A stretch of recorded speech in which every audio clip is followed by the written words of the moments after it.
We're about to head into the science lab, into the chemistry lab at the University of Newcastle, and we're doing that with our next guest at the moment, Daniel Nabauer, a PhD candidate at the university. Mate, thank you so much for coming and spending a couple of minutes with us today. No, thanks so much for having us on. Been looking forward to it. Okay, as I've been mentioning all morning, Daniel, that most of us are fearful, right, that there is, the coronavirus at least, it's lurking around every corner, every person's going to have it, and it's created a lot of fear, but it's also taught us to do a few things that maybe we weren't doing. Personal hygiene and all of that stuff really came into the fore this year, didn't it? Yeah, definitely. And an interesting statistic that's related to that is a lot of less people have died due to the common cold because people are sort of practicing hand hygiene and like oral hygiene and everything.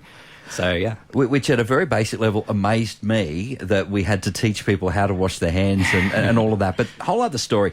So that's COVID, but there are a lot of other things that we do come into contact with on an everyday basis by virtue of handling a whole heap of just generic products. Yeah, definitely. Yeah, so for example, like if you're more of a meat eater, you'll be handling a lot more meat and there's germs that are transferred onto your fingers there. Okay. We also just have, I was telling you before, how we have our sort of own microcosms, so things that just sort of thrive on our skin.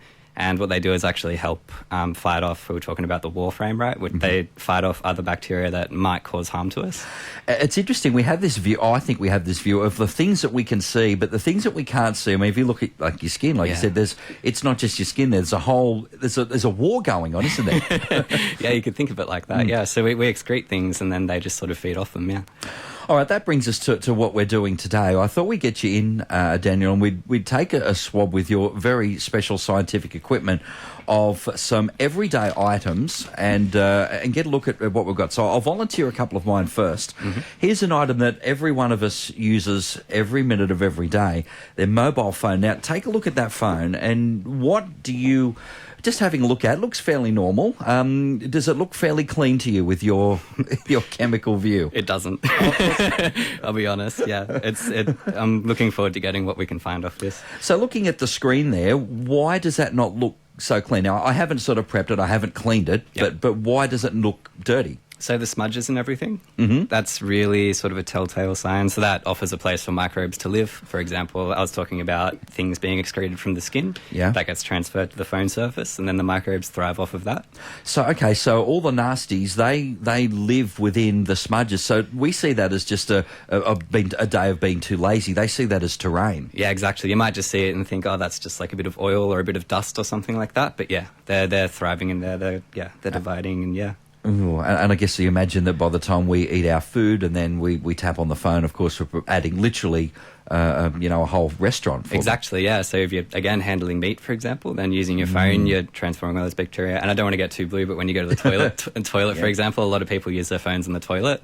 A lot of fecal bacteria get transferred onto the phone surface, so yeah. Okay, not admitting to that. Now, before we get you swabbing, here's another everyday item, just a bank card. Now, we've all got one of those, and even though a lot of us are not using as much cash, we're using a bank card. Now, you're looking at that, trying to get all the numbers so you can identity theft me later on. All right, that lives in my wallet, except when it comes out to tap or whatever. Yep. How clean does my bank card look? It looks cleaner than the phone. Yes. So I've never tried a bank card before. We actually did this with a class here at the university, and no, I don't think many people did their bank card. So I thought, look, it's an everyday item. We're all using it. So getting into the swabbing part of it, you've got your testing kit there. Yep. These things look very much like an episode of CSI. So we turn the lights off and it'll all sort of look a bit weird.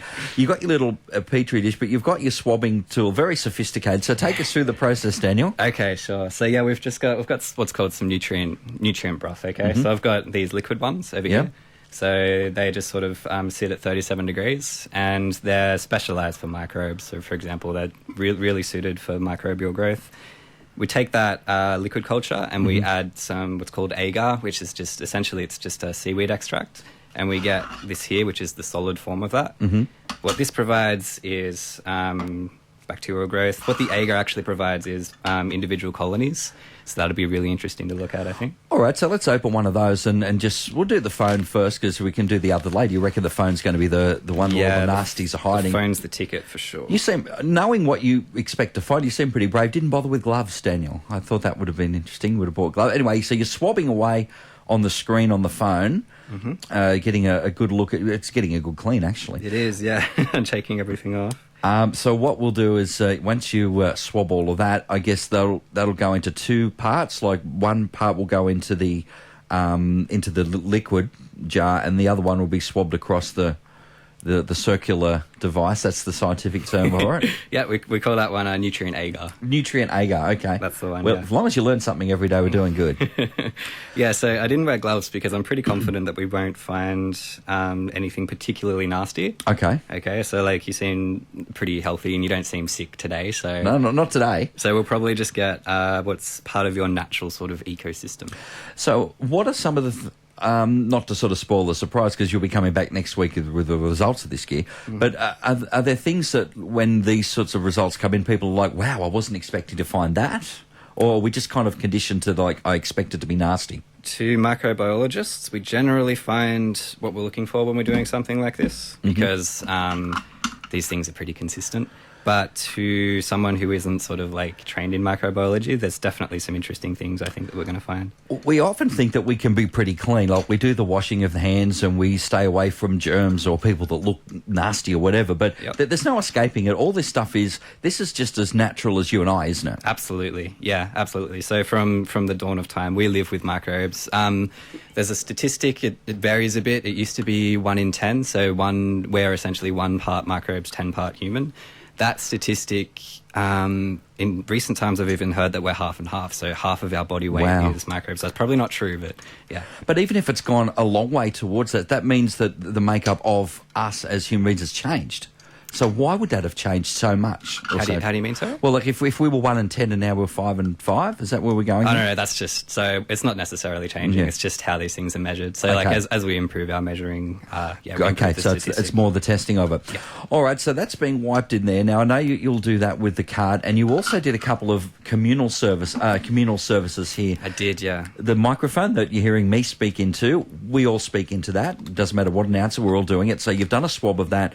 And also the button that is pretty much where my right hand is. This is the button that turns on our microphone on and off. About 50 times a day, every one of us touches that. So those ones, very quickly before I let you go, Daniel, you're expecting those to be a real goober fest because there's just a crisscross of people? Exactly, yeah. I'm looking forward to that microphone. So we've also got one in the middle of the desk here. So that's designed to catch all the droplets that come from our mouths. Okay, so we'll catch all the microbes there. Those droplets are going to get straight onto that microphone, so I'm hoping that we'll get a lot off that. All right, so just to recap, you're doing my bank card, my phone. We've put a dish down in the centre between you and I. Now, we're actually about the 1.5 metres apart. About, yeah. Which is the social distance amount that we hear a lot, the 1.5 metres. So it'll be interesting to see what sort of a goober fest that is. Definitely, We've done the microphone and we've done the on-air button, so... Dan, you'll be a very, very busy boy over the next week or so. We look forward to those results, and you'll be monitoring them every day to see them grow, yeah? Yeah, definitely, yeah. So I'll see the nutrient agar and see what colonies we're getting. I'll also use the microscope that we have in the lab and just take a look at what microbes are growing. All right. I'm not going to look at these results until we divulge them in about a week or so, but Daniel Nabauer, chemistry from the University of Newcastle, thank you for your time. Very busy, mate. I'll let you keep swabbing away, and thanks for today, and we'll talk to you in a week. Yep, too easy. Thanks so much. 2NURFM, a broadcast service of the University of Newcastle.